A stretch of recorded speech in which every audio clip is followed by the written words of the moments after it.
meditate, we only can be in meditation. When we say we are going to meditate, it has no meaning. We have to be in meditation. Either you are inside the house or outside the house. You cannot be inside the house and then say that now I am outside the house. Or when you are outside the house, you cannot say I am inside the house. In the same way, you are moving in three dimensions of your life, of emotional and physical and mental being. You are not inside yourself. But when you are inside that, you are in thoughtless awareness. Then not only that you are there, but you are everywhere. Because that is the place, that is the point where you are really in universal. From there, you are in contact with the principle, with the Shakti, with the power that permeates into every particle that is matter, into every thought that is emotion, into every planning and thinking of the whole world. You permeate into all the elements that have created this beautiful earth. You permeate into earth. You permeate into Akasha, into Teja, into sound. But your movement is very slow. Then you say, I am meditating. That means you are moving in permeation with the universal being. But you are not moving yourself. You are just unloading yourself to be free from the weight of things that do not allow you to move. When you are in meditation, you must allow yourself to be in thoughtless awareness. There the unconscious itself, the achetana itself, will take charge. You will start moving with the force of Acheta. The unconscious is going to work it out.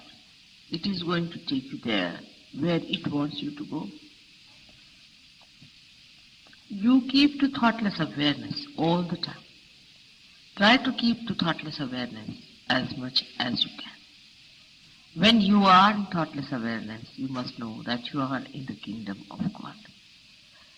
And His people, His arrangements, His consciousness is going to look after you. Even when you are giving vibrations to other people, I have noticed that you are not in thoughtless awareness. If you give vibrations in thoughtless awareness, you will not catch it. Because all these entities that enter into you, all these material problems that come into you, come when you are in those three dimensions.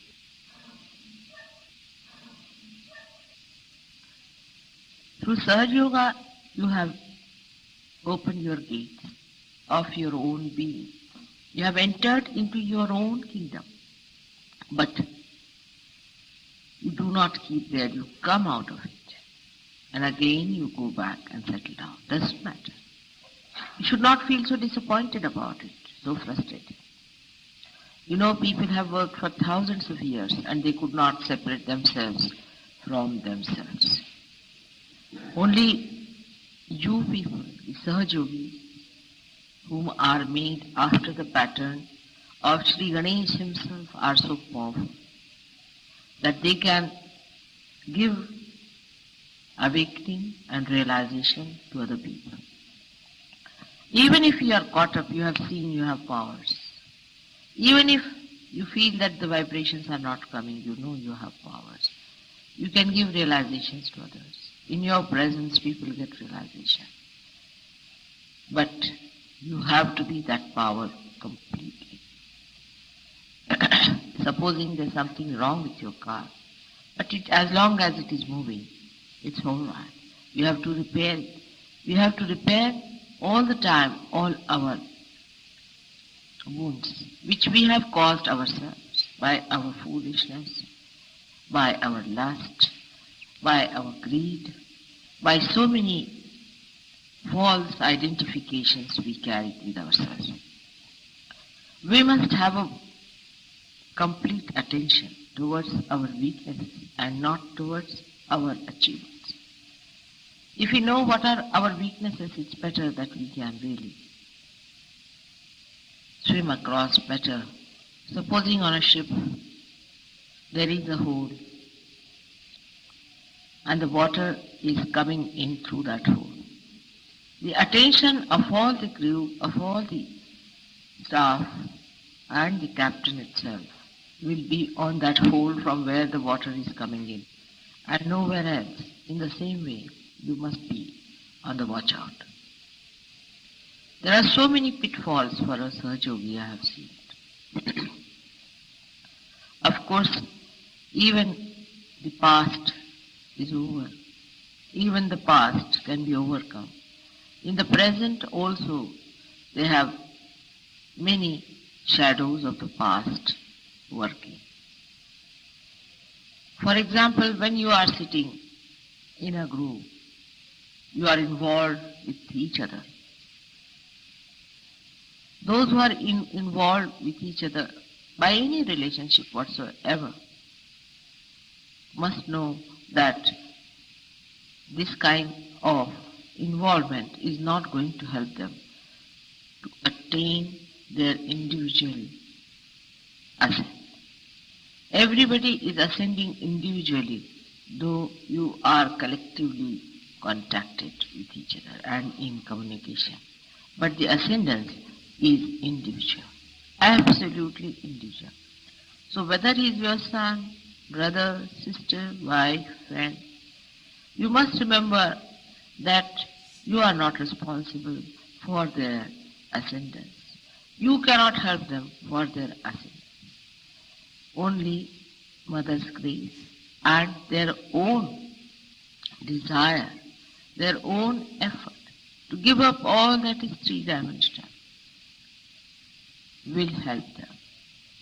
So whenever a thought comes like that, you must know that you have not attained the thoughtless awareness in its full extent.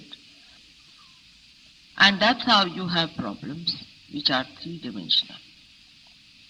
Sometimes a Sahaja Yogi will find an emotional will come into his mind. It will be an emotion of dejection or frustration, and he'll be disgusted with himself or with others. Both things are just the same. I've seen some Sahaja Yogis get very disgusted with others. There should be no disgust that is lasting. Of course, for a short time you might feel a disgust, it's all right, it's a passing phase. Or you might feel disgusted with yourself, maybe a passing phase. But if you go on hankering on to it, or if you go on clinging to it, that means you are conditioning yourself. That means you are not in thoughtless awareness. That means that you are in your past. You are making your past a solid mass on your head. In the present, everything is fleeting. Everything is fleeting. That is not eternal. In the present, the eternal stays. The rest all drops out. It's like a moving river which doesn't stop anywhere. But the moving river is eternal. The rest of the things are all changing. If you are on the eternal principle, all that is not eternal changes and drops out, dissolves and becomes non-existent. We have to understand our own dignity, our own essence. The first and foremost is that all the Sahajogis are the chosen ones.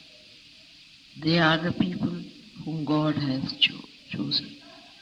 In this city of Delhi, there are thousands and thousands of people. All over the world, there are so many people that we are suffering from overpopulation. But in Sahaja Yoga, there are very, very few people. And when you are chosen the first, you must also realize that you are the foundation. You are the stones that are to be laid down and have to be strong, have to be forbearing.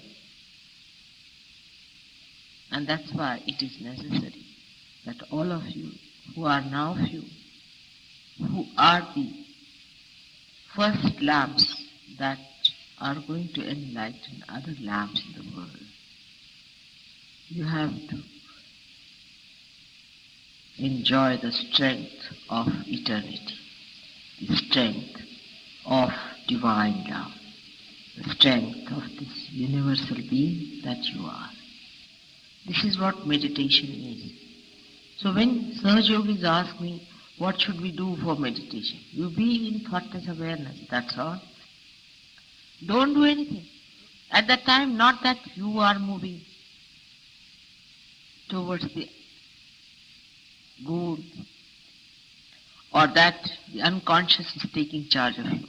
Not only that, but also you are emptying. For the first time, the divine into the nature,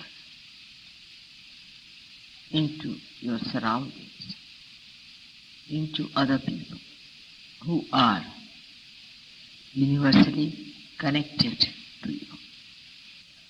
Only thing is that we are used to one thing, that is we must do something about it. And that's why we start doing something. Meditation is the most sahaja method. Then we have prayers and we have also puja. Prayers are also, if said in your heart, with the feeling of complete surrendering and asking for the eternal, it will be granted. Just ask for that and the rest will take, because they move step by step. All the Sahaja Yogis have a problem. They have problems because of their past, because of their future aspirations. Now, when you have problems, in Sahaja Yoga, you have learnt how to overcome them. There are so many methods other than meditation. You know them very well, that you must know what is the chakra, where the Kundalini is. Now, if the Kundalini has been stopped by a certain chakra, which is not working, you shouldn't get frustrated about it. Supposing your instrument or your car has stopped on the way. What's the use of getting frustrated with it? You have to learn the mechanism. You have to be a good technician, and then you can manage it very well. So, all the techniques of Sahaja Yoga must be learned and mastered. This you can only do by giving it to others and learning from correcting them and correcting yourself. There is nothing to be frustrated. That's the worst thing. If you get frustrated and unhappy with yourself, then there is going to be a problem. You have to laugh at yourself and laugh at your mechanism that is out of gear. When you start identifying yourself even with the instrument, then you are not there. You are not the chakra. You are not the different channels. You are the awareness. You are the power. You are the Kundalini. So you don't have to worry about all these things being.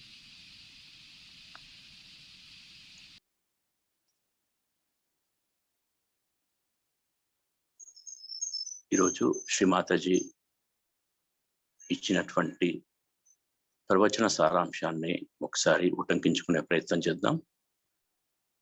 నిజంగా శ్రీమాతాజీ ఈ ప్రవచనంలో ఇచ్చినటువంటిది ప్రతిరోజు మనము ఏదైతే సాధించాలని చెప్పి అనుకుంటున్నామో దాని గురించి చెప్పడం జరిగింది. మనకు ఇది తిరిగి ఒకసారి మనము అవగాహన చేసుకోవడానికి మన ధ్యానంలో ఏ విధంగా ఉన్నామని, ఇంకా మనని పూర్తిగా ఎస్టాబ్లిష్ చేసుకోవడానికి ఉపయోగపడేటువంటి ఈ ప్రవచన సారాంశాన్ని ఒక్కసారి మాట్లాడుకుందాం.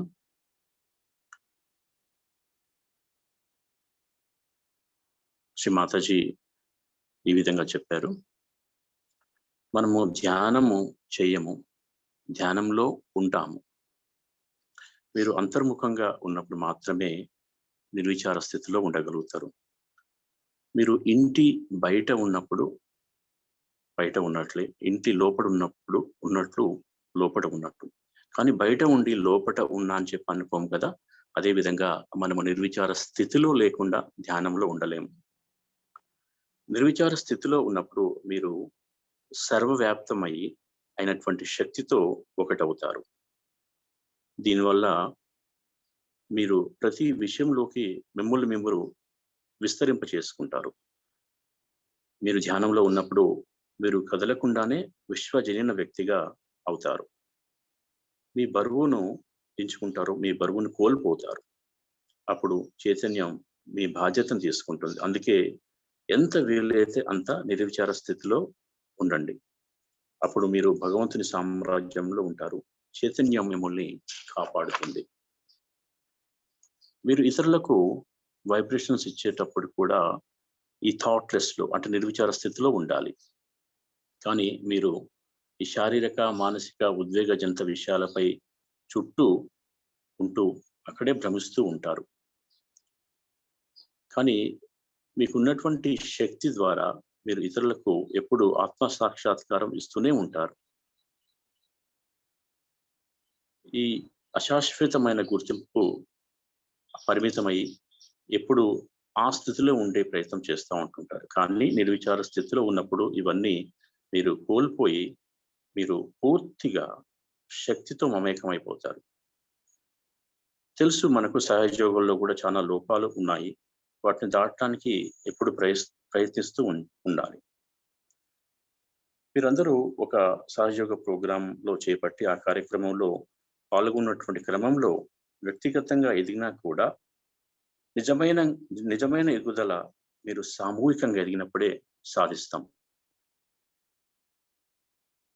మీరు నిర్విచార స్థితిలో లేనప్పుడు అన్ని లోపాలే కనిపిస్తాయి. మీ చిత్తం కేవలము ఈ 3 డైమెన్షన్స్ అయినటువంటి శారీరక, మానసిక, ఉద్వేగ విషయాలపైన ఉంటుంది. కాబట్టి శాశ్వతమైనది ఏంటంటే భూతకాలం, భవిష్యత్ కాలం కాదు, వర్తమానం మాత్రమే. అది ఒక జీవనదిలా ప్రవహిస్తూ ఉంటుంది. ఈ క్రమంలో మన భౌతిక స్థితిని కోల్పోయి చైతన్యవంతులం అవుతాం. అలా కావాలి కూడా. అందుకే ప్రతిసారి మన తప్పుల్ని బేరీజు వేసుకొని ముందుకు పోతూ ఉండాలి. ఎందుకంటే మీరు భగవంతుని చేయి ఎన్నుకోబడ్డవారు. ప్రపంచంలో వేల మంది, లక్షల మంది, కోట్ల మంది ఉన్నారు. కానీ సహజయోగులు కొందరే ఉన్నారు. మీరు భగవంతుని చేత ఎన్నుకోబడ్డవారు కాబట్టి ఈ ఆధ్యాత్మిక ప్రపంచానికి నిలుస్తున్నారు. మీరు ప్రప్రథంగా మీ జ్యోతులను వెలిగించుకొని ఆ జ్యోతుల్ని ఇతరులంటే భగవంతుని యొక్క ప్రేమను పంచే ప్రయత్నం చేయండి. అప్పుడు మీరు విశ్వజనీన వ్యక్తిగా మారుతారు. అదే నిజమైన ధ్యానం. ఈ విధంగా మీరు శాశ్వత తత్వాన్ని సాధిస్తారు, ఆస్వాదిస్తారు. సూక్ష్మంగా చెప్పాలంటే నిర్విచార స్థితిలో ఉండటమే నిజమైన ధ్యానం. ఆ విధంగా దైవత్వము మీ చుట్టూ ఆవహించి మిమ్మల్ని విశ్వజనీతం చేస్తుంది. మన ప్రార్థనలు, పూజలు ఏదైనా కూడా ఒక తంతు మాదిరిగా కాకుండా హృదయాంతరాల నుండి చేస్తూ ఉంటే భగవంతుని యొక్క శాశ్వత సామ్రాజ్యంలోకి వెళ్తాం. కానీ సహయోగులు సమస్యలుతో ఉంటూ గతకాలము మరియు భవిష్యత్ కాలంలో ఉన్న సంబంధాల వల్ల కొట్టుమిట్టాడుతూ ఉంటుంటారు. వీటి నుండి బయటపడడానికి ధ్యానమే కాకుండా మనకి తెలిసిన ఇతర పద్ధతులు, ఏదైతే సహజయోగంలో చెప్పినటువంటి ఇతర పద్ధతుల ద్వారా కూడా మిమ్మల్ని మీరు క్లియర్ చేసుకోవచ్చు. ఎప్పుడైతే చక్రాల్లో లోపాలు వల్ల కుండలిని జాగృతి కాకపోతే అప్పుడు చికాకు పడకుండా సరిదిద్దుకునే ప్రయత్నం చేయాలి, ఉన్నతి సాధించే ప్రయత్నం చేయాలి. ఫ్రస్ట్రేట్ కాకూడదు. మీరు అసలు బాధపడద్దు, ఎందుకంటే మన దగ్గర సమాధానాలు ఉన్నాయి. ఏ విధంగా అయితే మీరు ప్రయాణం చేసే క్రమంలో కారు ఆగిపోతే అప్పటికప్పుడు మీకు తెలిసినటువంటి మెకానిజం ద్వారా కారు సర్దిద్దుకుంటారో, తర్వాత ముందుకు పోతారో, ఆ విధంగానే బాధపడకుండా, చికాకు పడకుండా, చిరాకు పడకుండా మిమ్మల్ని మీరు సమాధానపరుచుకుంటూ ధ్యానంలో ఉంటూ ముందుకు పోవాలి. దీన్ని ఇతరులకు పంచాలి, ఇతరులను సరిచేస్తూ ఉండాలి. దాంతో మీరు జ్ఞానం సంపాదిస్తారు. ఆ జ్ఞానంతో మిమ్మల్ని మీరు కూడా సరి చేసుకోవచ్చు. ఈ క్రమంలో ఏదైనా సమస్య గుర్తించినప్పుడు మీలో మీరు ఒకసారి నవ్వుకోండి. ఎందుకంటే మీరు ఆ సమస్యతో కూడిన చక్రము కాదు, ఆ సమస్య మీరు కాదు, కేవలం మీరు చేతన పరులైనటువంటి వారు కాబట్టి, మీరు కుండలిని శక్తి కాబట్టి. అందుకే బాధపడద్దు, అందుకే మీరు చాలా సహజంగా ఉండాలి. ఇది ఈరోజు శ్రీ మాతాజీ ఇచ్చినటువంటి అమృతవాణి యొక్క సారాంశం.